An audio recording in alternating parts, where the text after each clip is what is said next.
Box Elder County is very proactive with weeds. We have a great program. We have a county weed board. We try to be proactive. We've got a few new weeds that have hit our county, and we're trying to get on them. They're noxious, and we feel that weeds are everyone's problem. My name is Mike Miller. I'm the weed foreman for Box Elder County, and been asked to do a recap on the effort that we've given to rush skeleton weed over the last 2 years. This is a relatively new weed that has been invading the area. It seems to be coming from Idaho, and we've been able to get grant money so that we could devote 2 men to this project each year. In the fall of '08, we was laying a pipeline on a property we'd acquired, trying to develop water systems for livestock. We was trenching this pipeline in, and I found some sticks, just some regular old sticks that I couldn't identify looked to me like possibly a noxious weed. So I remembered that in the spring of '09, and with my weed book I went looking and found skeleton weed. I found the native skeleton weed up on the side hills, and then hoped that's what I had. I did a little research and found that we did not have that. We had rush skeleton weed. So I got with Box Elder County. We went to work and sprayed about 50 acres that first year. And we thought we did a really good job. We had a good kill on it. It turned black. We thought we had it. The very next year we had a fire that went across there. So this would have been in the summer of 2010. And when we went back looking for the weed, we couldn't find it because the fire had cleaned it off.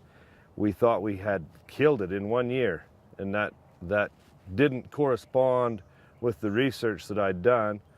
In 2011, we went back and we still had rush skeleton weed. Well, we're kind of a little behind the curve. A few years ago, we noticed the weed and didn't really know what it was. And kind of early this year, last year, I think we found out what it was. And this year, you start looking for it, and all of a sudden you realize you've got an issue. Our deal is currently, I think, controllable, but it's going to take some diligence and some effort. With this rush skeleton weed, it can be there, you think you have it, and then a root can come up next year in another place. So it's very important that we map that area so we can come back to it and see if anything's, come up. We covered over 19,000 acres last year on foot and with ATVs. Compared to this year, we've done over twice that much. We've done 41,000 acres this year. We've covered from the southern point of Promontory all the way to the Idaho state line. Box Elder County is now in their second year. They've spent about $30,000 this year. They've leveraged some of our funds to go with that. And last year and this year they put in approximately 1,300 man hours, but they've covered, as I understand it, probably double the number of acreage that they were able to accomplish last year. So I think they're being much more efficient with their use of technology and their equipment. They're using ground rigs rather than backpack sprayers in a lot of areas. And then areas where they can't reach with backpack sprayers, they use helicopter. So I think they're doing a tremendous job of utilizing the technology available and the chemicals that are available to help them on the project. We feel it's really important to get all the landowners engaged in fighting weeds, because if you're fighting them on your property and your neighbor still has those weeds, they're going to blow over eventually on your land, and so it's just an uphill battle.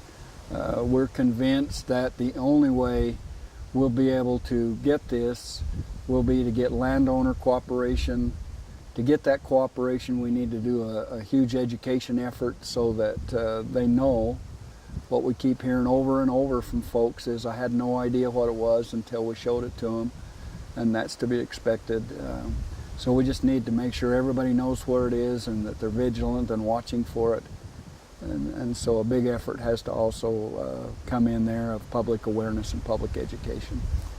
When I was a boy, we worried about morning glory and burdock, and they're still huge problems. But now we've got new invasive weeds in the state, in the county, that we need to fight. And I hope that I can pass on to my neighbors the importance of taking care of this rust skeleton weed.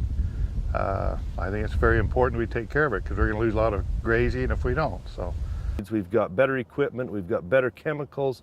The state, the counties, they're all stepping up to help us with these fights. What I wanted to show you in this field, this is our rust skeleton weed, and that other one that's flagged you've been looking at.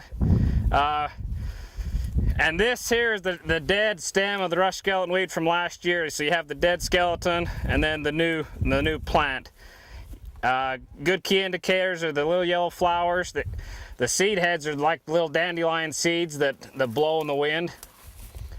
And then one of the easiest way to tell what it is for me is the bottom 4 to 6 inches of the plant. It's got these little coarse red hairs on the bottom of the plant. So that was one of the key indicators for me to tell what it is. Plus it's full of this milky sap. So all these different indicators, you can kind of get a feel for what it looks like, but there's really no leaf tissue to it. That's why they call it the skeleton weed.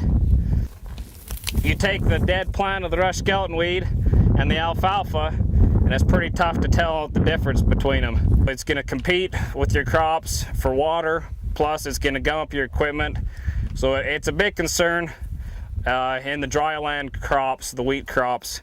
That's one you can't see from here to there.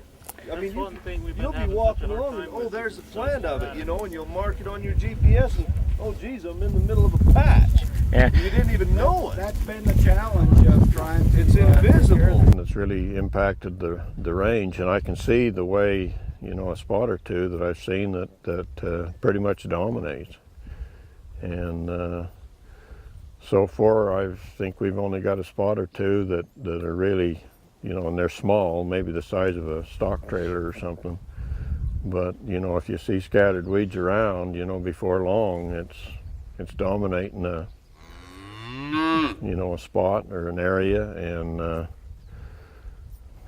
it's a pretty aggressive weed. Once we get an infestation started, that we see the distribution moving probably with the prevailing winds from the research data that the University of Idaho has published. So the nice thing about this is, as we know more about the biology of the plant and we know more about its distribution, one of the great strengths would be for us to be able to say, a predictive model would say, this patch is likely to migrate in this direction or that direction. And then that's where we put our huge effort into weed prevention. I think the cooperative weed management areas represent drainages, and they represent different groups of people coming together. In my thinking, weed prevention areas is a higher level of thinking. And in this particular case, instead of going out and saying, boy, we have this problem, we better do something about it, what we're going to do is we're going to say, our neighbors have this problem, we have the same environmental conditions that our neighbors have, we could get this problem. What are the steps we could take to keep from getting this problem? And that represents weed prevention thinking. And we're going to keep fighting this weed until we win.